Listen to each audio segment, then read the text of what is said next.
Civic is looking good. About ready for test and tune in October, guys. Got the fenders all painted up. Nice and shiny now. Got the seats all in, seat belts, everything.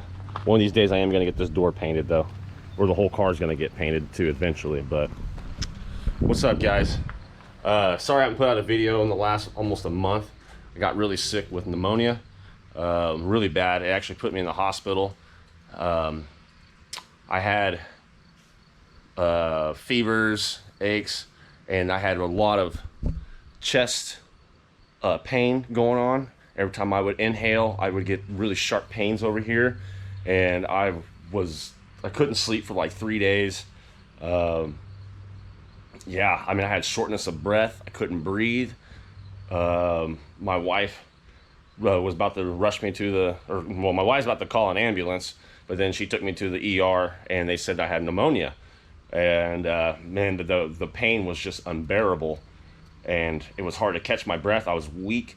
I couldn't move too much, so I really couldn't get a lot of filming done at the time because I was just super sick for probably about a week.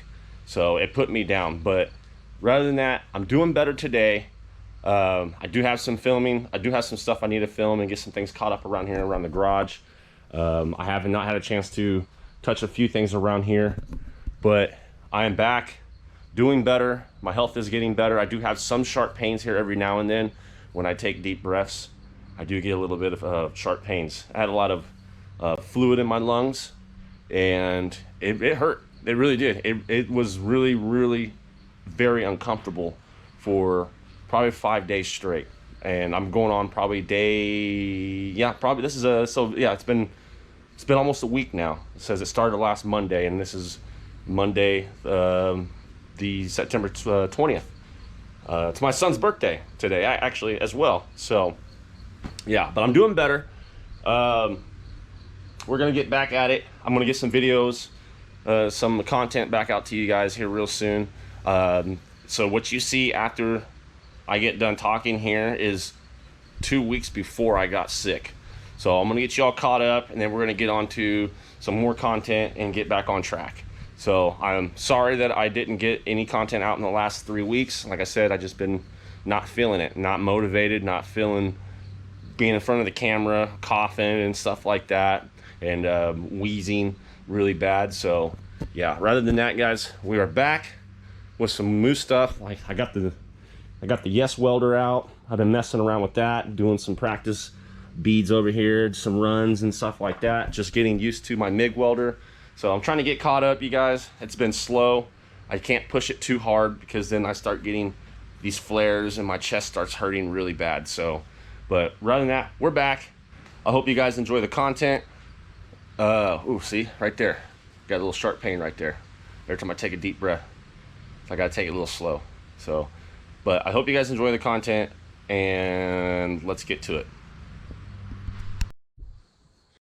What's up, guys? Welcome back to the channel. Hope you all had a good holiday weekend. Got a couple side projects here for us today. We're gonna be working on this Volkswagen GTI Golf.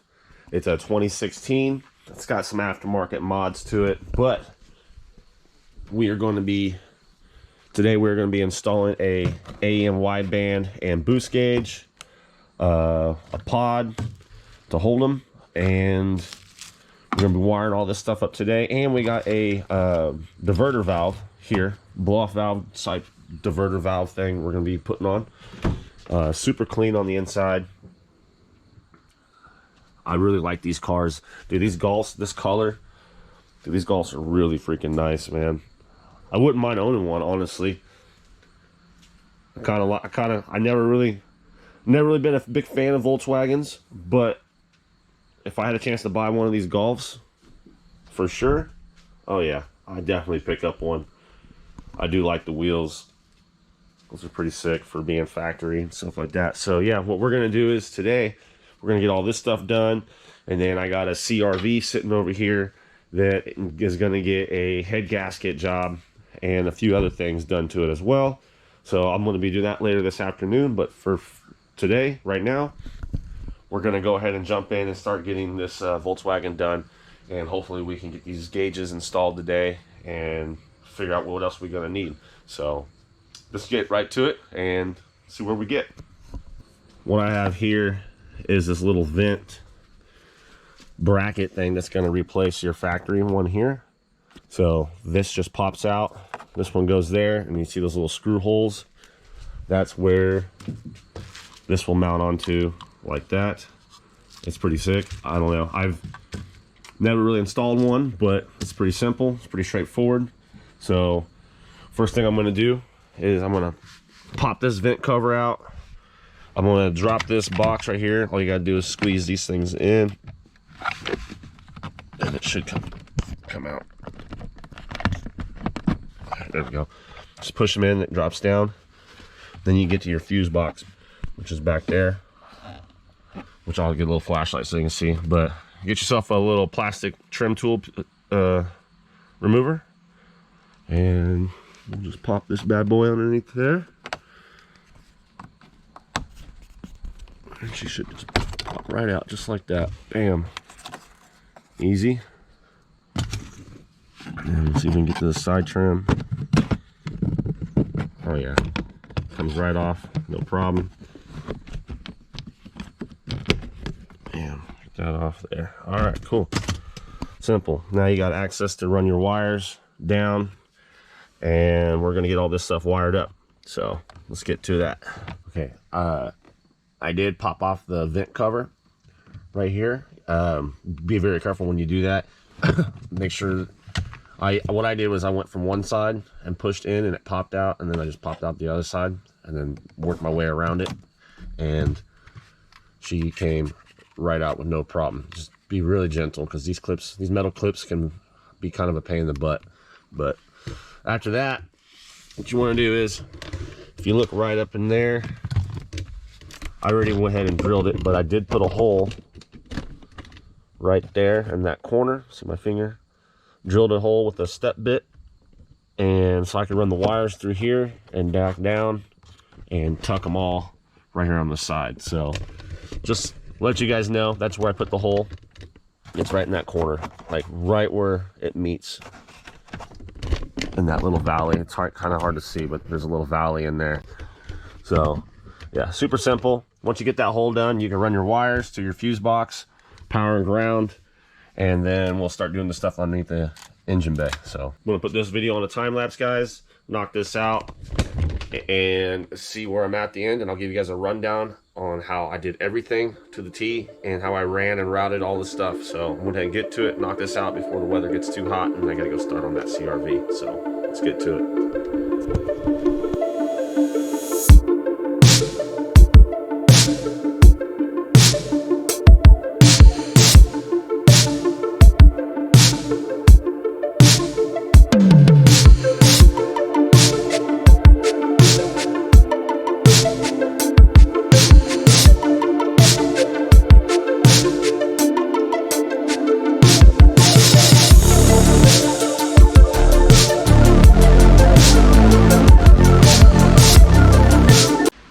Just a little rundown where I'm at real quick.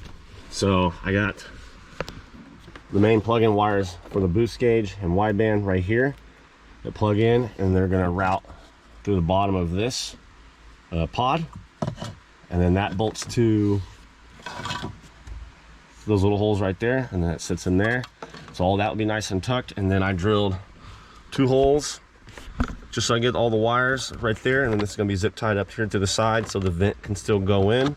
And then these wires over here are tucked behind this plastic, and then I just got this one wire running right here that comes down. All this other stuff will be kind of shoved in there, and then I just got to take the power and ground and power to that right next to that 15 amp fuse right there. I'm gonna get a jumper fuse. Sorry, my fingers in the way. The jumper fuse that goes in right next to this guy on the right, that 15 amp. And then I'm gonna ground it out right there where that bolt is. So I got some ground connectors that I'm gonna solder on there, and all these wires will be tucked. And then I got them running through the firewall. The boost gauge, the boost sensor and the wideband is ran through the firewall. This will all be tucked up here and zip tied, and then I'll get rid of the slack. But sorry, my light fell. So right where the back of that firewall is, there's a grommet hole right in the firewall. It's got one of these guys right here. These little plugs. Oh, my camera's being dumb. It's got one of these plugs right here. That goes up there. You just take that out, run the wires through the firewall, and then I have them running. So right down here, it's hard to see. Right back there. Let's see if I can get my camera to focus. Right back there behind that big loom. Right down there.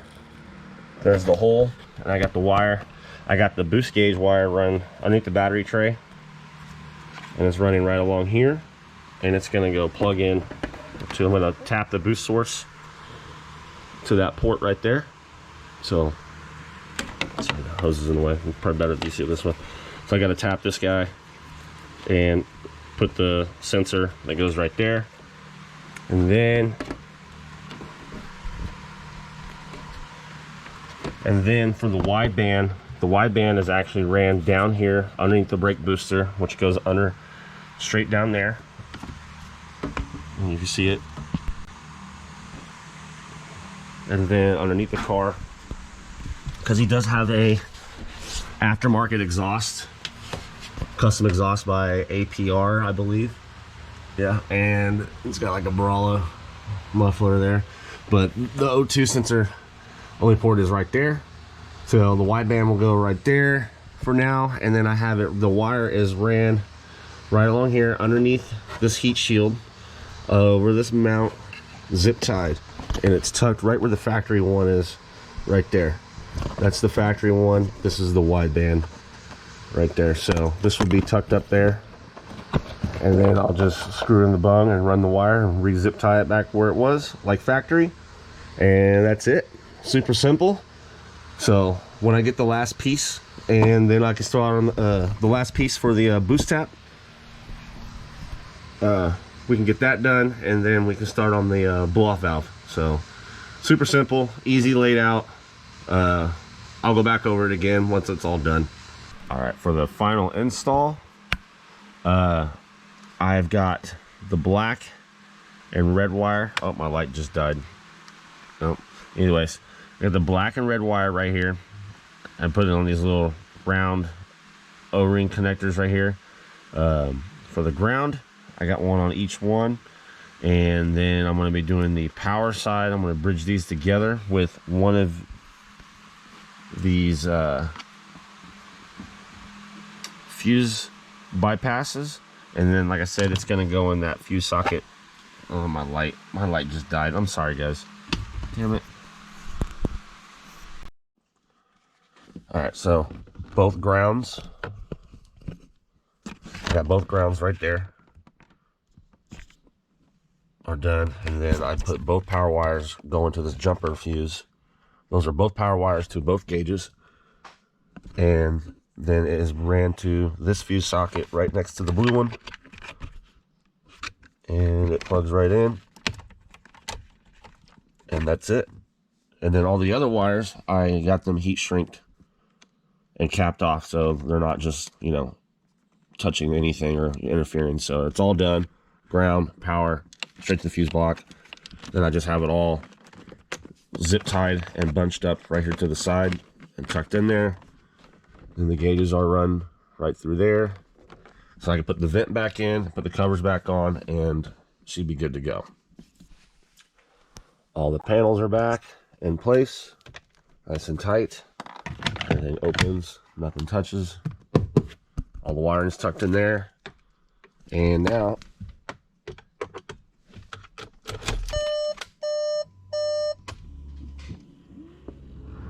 here you go. I don't have the boost gauge working right now because I do have to tap the intake. So I'll be doing that next, but the gauges do work.